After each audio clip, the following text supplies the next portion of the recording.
I miss the old Kanye, straight from the gold Kanye. I hate the new Kanye, the bad mood Kanye, the always rude Kanye, spazzing the news.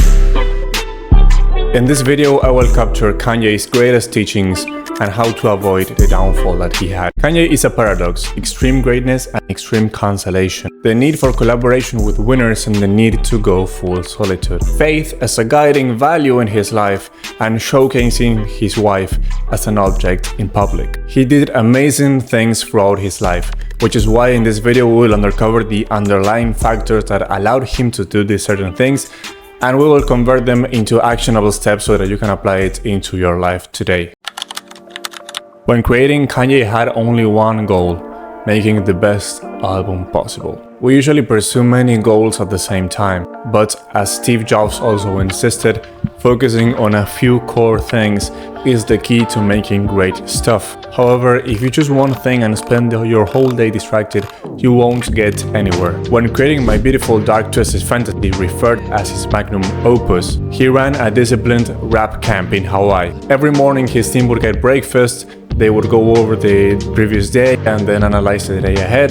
They would go lift some weights, have breakfast, and then do a good act of charity to keep the good energy flowing and then get straight to work. When finishing Donda, he lived in the Mercedes-Benz Stadium where the launch party was supposed to happen, 4 weeks, grinding out the album and finishing it and just doing the famous monk mode that gurus talk about. Kanye has also been a great defender of being offline, usually writing tweets about using your phone less and just letting your mind wander. The thing with technology, phones and distractions in general is that they occupy your space of mind. They leave you bombarded with chemical reactions, things to think about, and just shit living in your head. You cannot perform optimally and creatively when this happens. Inspired on Ye's tactics, we will have some actionable steps for you. Set working rules: when, where, for how long, and what tasks you will get done. Maintain a focused environment without visual clutter, noise, or anything else.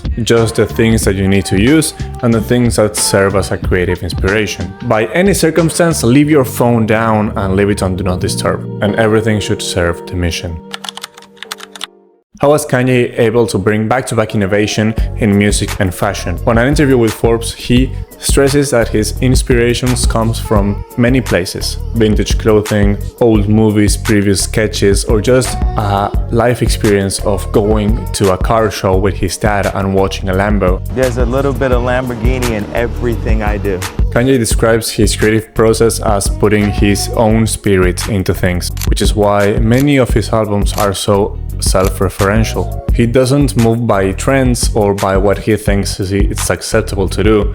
Instead, he just focuses on doing what he feels like and what he feels it will be an innovation in the space he's working on. Kanye's process follows intense iteration. Stronger had 75 versions before the one that was dropped. He asks for opinions because he believes that linking up with talented people is the way to bring new innovations. He tries again and builds on the things that he has done to just create the best thing possible. And creation is not a linear process where everything just goes right. There are usually many iterations when you have a vision of things but you cannot express them in words, so it's very important to just be aware of that and continue building upon previous version until you get what you want. All of this is possible because Kanye has an abundance mindset. He believes there are enough ideas, enough new things, and that people will care about the new things he's doing. One of his core beliefs is that everyone is inherently creative, and believing that you're an artist in everything you do just helps you make better things and to just care about the things that you're doing. And let's quickly review some actionable steps. Number one is that inspiration is everywhere. It's not just that if you want to write better you have to read more books,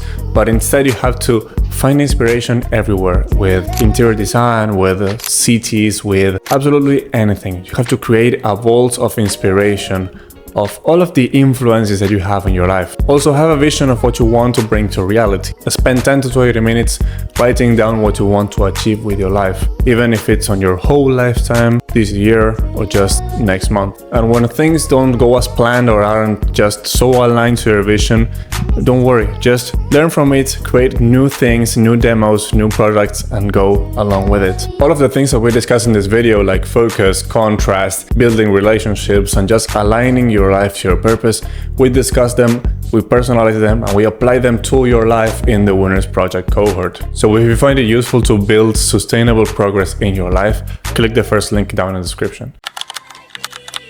A few years ago, Kanye took a religious turn in his career. This served to show a side of him that we didn't know and that it was very interesting. And he brought religion to people that weren't that religious too. I believe that practicing faith and following a religion is one of the key aspects in life. It makes you feel with company, even though no one is around, and it's a support and a driving force when life gets complicated. Every religion has its core values, and I believe that this is a great way to align yourself to a higher power and do things for the right reasons. Let your core values shape the way you move around the world.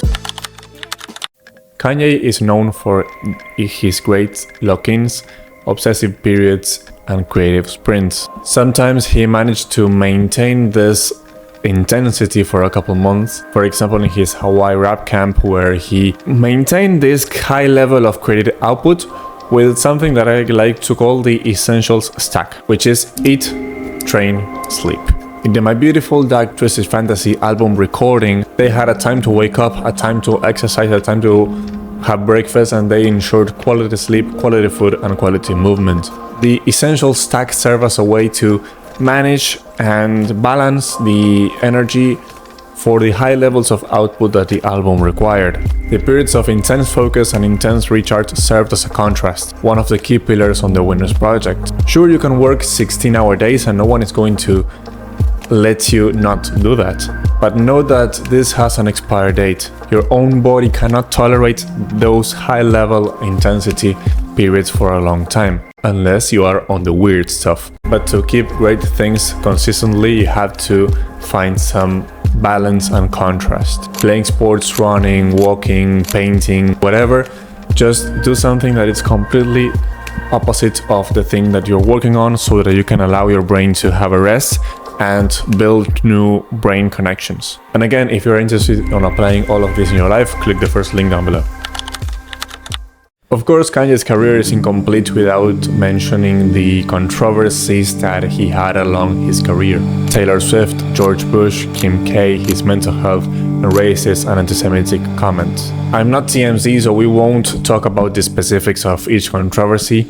I want to talk about the downfall and how to avoid it. And I want to reflect how important it is to have good mental health and what I like to call winning relationships. When his bipolar disorder was diagnosed, it came after a period of intense touring, work, and completely leaving aside his health, unlearning the things that he learned from the rap camp. This is why it's truly important to embrace contrast, faith, and sustainability. A chronic disregard of your own mental health and physical health leads to this. So when pursuing big projects and challenges, remember that glory is nothing if you lose yourself in the middle. The whole point of the game is to enjoy our wins with our loved ones and be able to enjoy them at their full capacity, with our own health and with kind of the mental state to enjoy the things that we cultivated. Being a winner is not just winning in one aspect, but having a holistic approach to your life and becoming a winner as a whole. Focus and give everything to your mission and to your projects, but maintain a sense of balance and mental health.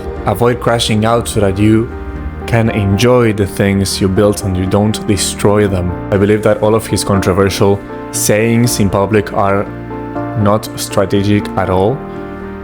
And he always was proud of living in his truth, and if that's his truth, then that's the way he chose to live his life, even though I'm not in the same page and I do not agree with that.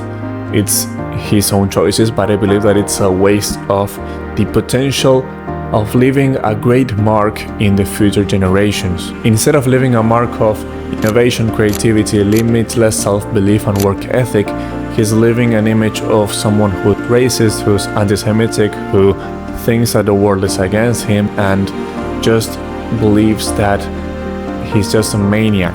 And it's truly sad that such an amazing mind is being wasted by all of these negative forces. And maybe this video helps to extract the best of Kanye. And this is why I miss the old Kanye.